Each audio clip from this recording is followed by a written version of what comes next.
monde. Bonjour mesdames et messieurs. J'ai un message à faire passer rapidement par rapport à la politique des dirigeants français et surtout en ce qui concerne l'Afrique. Parce que nous, c'est vraiment ça qui nous intéresse. Parce que beaucoup de gens ne comprennent pas pourquoi l'immigration, pourquoi les Africains, surtout la jeunesse africaine, veut venir en France. Beaucoup ne comprennent pas. Qu'est-ce qui se passe? Emmanuel Macron actuellement s'est rendu en Afrique. Il s'est rendu pour une tournée. Mais les citoyens français ne demandent pas en fait ce qui se passe réellement dans la politique française envers nos pays. Ils ne comprennent pas. Nous avons de quoi manger. Nous avons l'électricité avec laquelle roule ce train-là. Sans plutôt se demander, c'est parce que nous sommes dans un certain confort. Nous sommes dans un certain confort et ça ne nous dérange pas ce qui se passe ailleurs, alors que c'est une grosse erreur.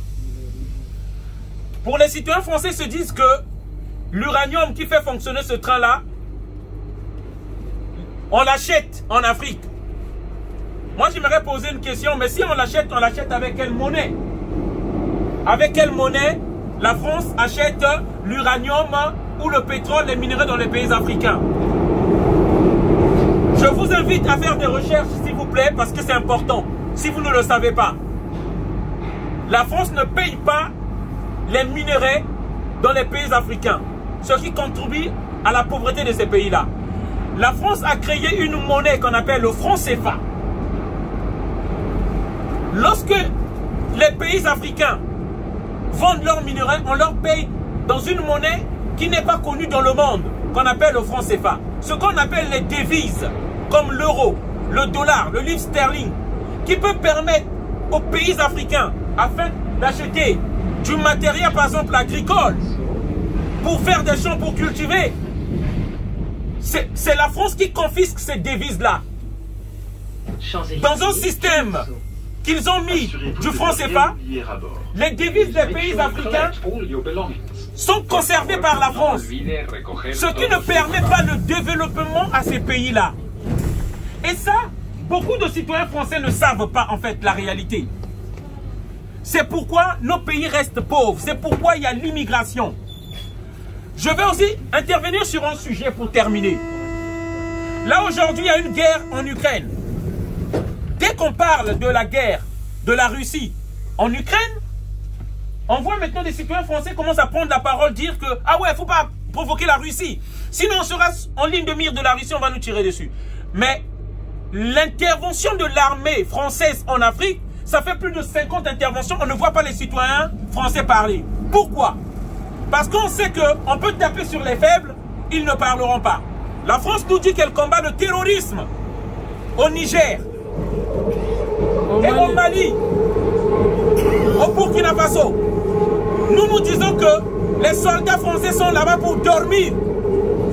Et aujourd'hui, la semaine passée, il y a une semaine, on a tué plus d'une centaine de soldats nigériens. Et pourtant la France, dit-on, qui est partie là-bas combattre le terrorisme, ne fait rien. Ils ont du matériel, des drones, d'observation, pour regarder les colonnes des djihadistes. Mais jamais vous les voyez faire la guerre aux djihadistes, aux terroristes, pardon. C'est ce qu'on ne comprend pas. Au cas où vous ne le savez pas, on a chassé l'armée française au Burkina Faso. On les a chassés par manque de résultats. Au Mali, on les a chassés par manque de résultats. Aujourd'hui, les Africains eux-mêmes ont décidé de combattre le terrorisme. Et ils sont au Niger. Même au Niger, ils n'arrivent pas à aider l'armée nigérienne à vaincre le terrorisme qui est en train de gangréner toute la région. C'est ça qu'on ne comprend pas. Le message pour terminer, donc, qu'on venait de faire passer ici, on n'a plus besoin de l'armée française dans nos pays. Et nous comptons sur les citoyens français de le faire savoir au gouvernement. On ne veut pas que des Français, des soldats français meurent pour des Africains. Mais ils ne veulent pas partir. Il faut se poser la question pourquoi ils ne veulent pas partir. Ils sont assis dans les zones minières, aurifères, d'uranium, en fait, pour protéger ces zones-là, afin que les terroristes n'attaquent jamais les zones où il y a richesses minières, des minerais. En fait, pour eux, les humains, les Nigériens qui sont là, ils peuvent mourir, mais ils sont là pour protéger les richesses dont la France a besoin, l'uranium dont la France a besoin. Donc, les minerais sont plus importants que les humains. C'est de ça qu'il s'agit. Et nous venons interpeller la classe française, les dirigeants français. Lorsque vous appelez, ce que vous appelez sentiment anti-français qui se passe en Afrique, c'est juste que les Africains en ont ras-le-bol de cette politique d'exploitation. C'est ça, c'est pourquoi, comme la France ne rapporte rien aux Africains, on leur demande de dégager de nos pays. Et ce message-là, j'aimerais qu'on le fasse partager partout pour faire comprendre aux gens, on en a marre. On en a marre de cette politique de dupe. C'est pourquoi on a chassé la France du Mali, on les a chassés du Burkina Faso, et on les a chassés de la Centrafrique, et bientôt on va les chasser même du Niger. Voilà le message que je voulais faire passer parce qu'on n'a pas de possibilité de parler dans les grandes chaînes mainstream pour faire passer notre message. Bonne soirée à tous. Merci encore. Merci. Merci.